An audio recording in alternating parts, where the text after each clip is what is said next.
Hi hello नमस्कार, मी वृषाली. तर स्वागत आहे तुमचं आजच्या एका स्पेशल अशा व्लॉगमध्ये.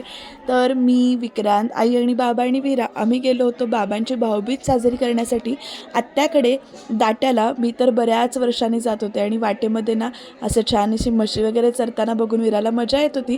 इकडे खूप साऱ्या शेळ्या मेंढ्या दिसल्यावर तर अजूनच तिला मजा आली.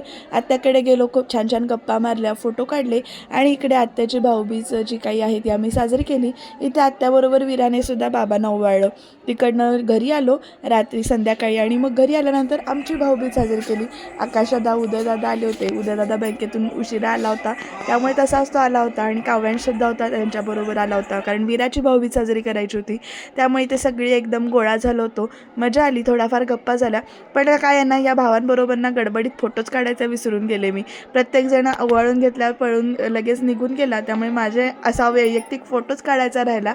आणि इकडे उदयदादाचं बघा कसं चाललं, इकडे कॅमेरामध्ये बघून त्याला वाटत होतं की इथे दिसतंय का नाही, मी व्यवस्थित दिसतोय का नाही असं.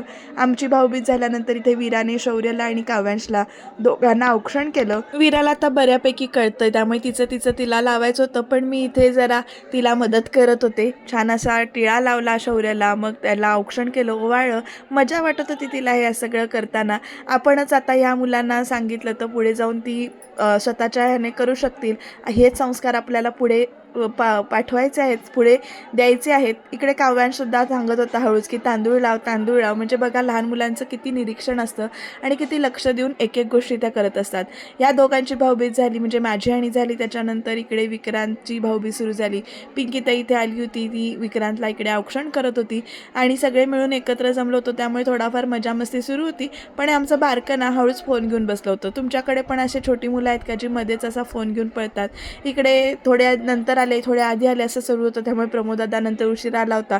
त्याला इकडे भाऊबीजेचं औक्षण करून घेतलं आणि सगळ्यात शेवटी आमचा वंदारदादा आला, त्याला औक्षण केलं.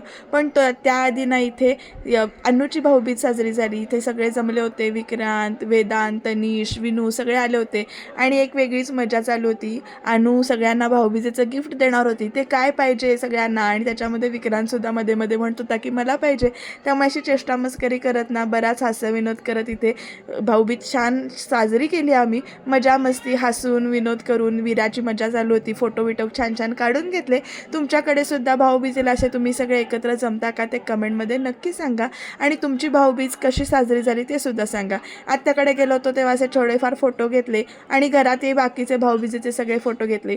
तुमचा पण भाऊबीजेचा दिवस असाच गेला का ते सांगा आणि फॉलो करायला विसरू नका.